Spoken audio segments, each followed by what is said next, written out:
Good morning to all administrators of High School Department, XYZ University. I am Miss Leah Alfonso, your policy analyst today. So I invited you here to let me present to you the policy I've been analyzing to address our problem with regards to graduation rate.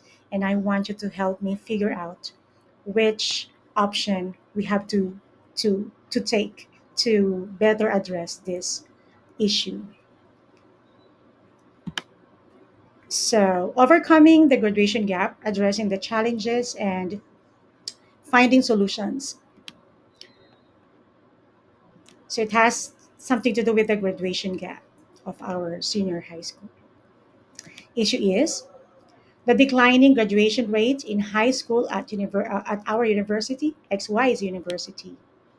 Let's go deeper when it comes to data. So I got this information from our data department in high school. So let's take a look at the graph I've made for you. So what you can see in the graph, the bar graph is fluctuating. So the bars are fluctuating. So from 2019, it was 76.10% only. And then coming to 2020, we have 63.80%. So there's a big decrease when it comes to graduation rate.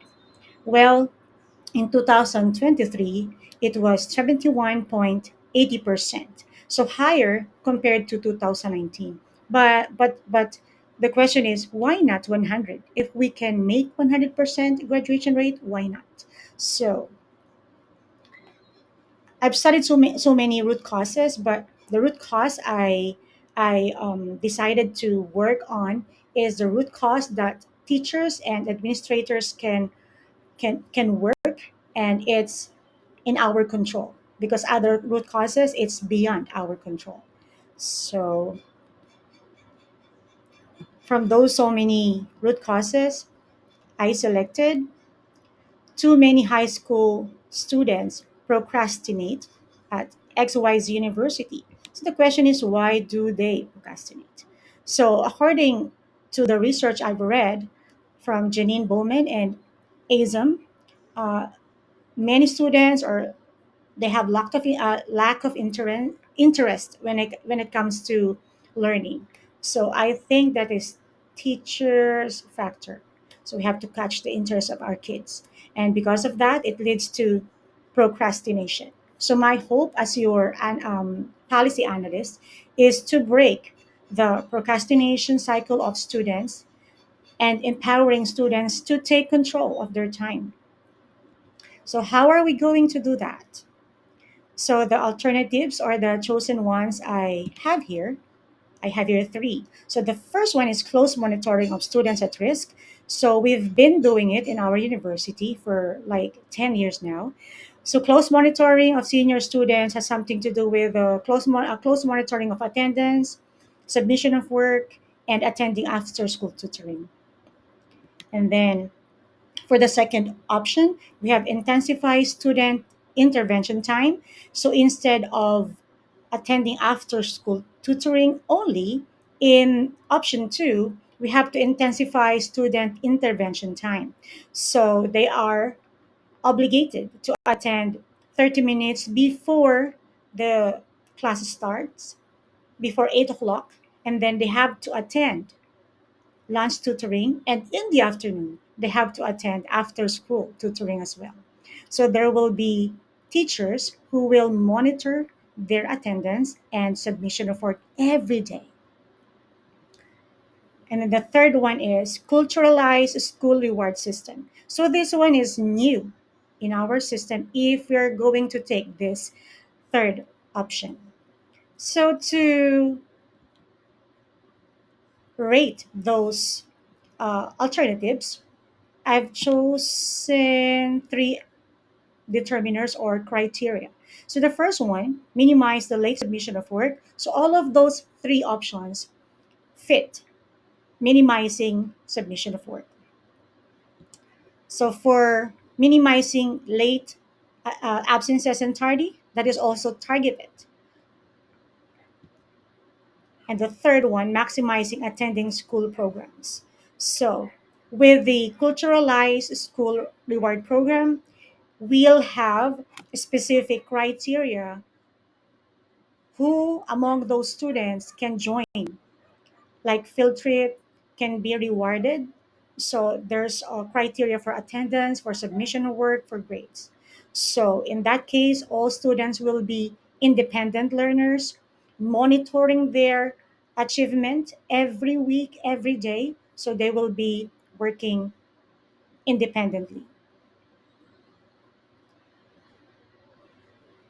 For advantage and disadvantages. So option one and option two, we have similar advantage and disadvantages. So let's take a look at that. I'll look at them very quick. So with advantages, teachers can keep track of the performance rate of student at risk. They can submit work on time, and then they can actively participate in the school community if they're always here. Students' emotional well-being will be positively developed, and students' better self-esteem will also be developed eventually, because some of our not some most of our kids are shy. It's actually um, it has something to do with their culture. So, with disadvantages, students will be dependent on teachers. Students might reject our policy that we're going to offer them. Less essential skills will be developed. Students might be burned out, and they can also intensify procrastination during after school because they are tired. For option two, like what I told you, they have the same, or not the same, similar advantage and disadvantages. So advantages, personalized teaching approach. So more attention given to students in need. So improve teaching learning environment. So there will be relationship building between teacher and student. Enhance students confidence and motivation, leading to more extraordinary academic achievement. If they're F right now, their grade is F, they can get B or B plus, depending on how fast they're working when they're missing assignment. With disadvantages, students will be more exhausted every day, as well as teachers. Short time for teachers to rest, more energy will be wasted. Budget issues, students will be more dependent on teachers. For the third one, culturalized reward program, students can develop healthy learning habits. So competition will be there, and that is a good habit for kids. It contributes a positive learning environment by incorporating rewards in the school structure. Students develop the concept of dream big, fly high. So personality of the kids will also be developed and improve students' engagement in class. Students, for the disadvantages, students are chasing for costly reward system, and then students will be dependent on a reward system every day. So students will be more grade conscious, time and teachers' ability to prepare and organize students' reward system and field trip, because I'm thinking about field trip for the reward, and then safety issue when we conduct a field trip. So talking about budget, so for the close monitoring program, all the expenses is negative 42,000 annually. For the intensified student intervention time, that's negative 122,650 annually. And we have the most expensive one, which is 200,000 annually. So all of those are negative. So what recommendation I have here? I recommend alternative three, culturalized school program, and that is because it is expensive. More money we invest to kids, we can get return of investment big enough for kids eventually. And then the third reason is less stress, more peace for teachers, and dream big.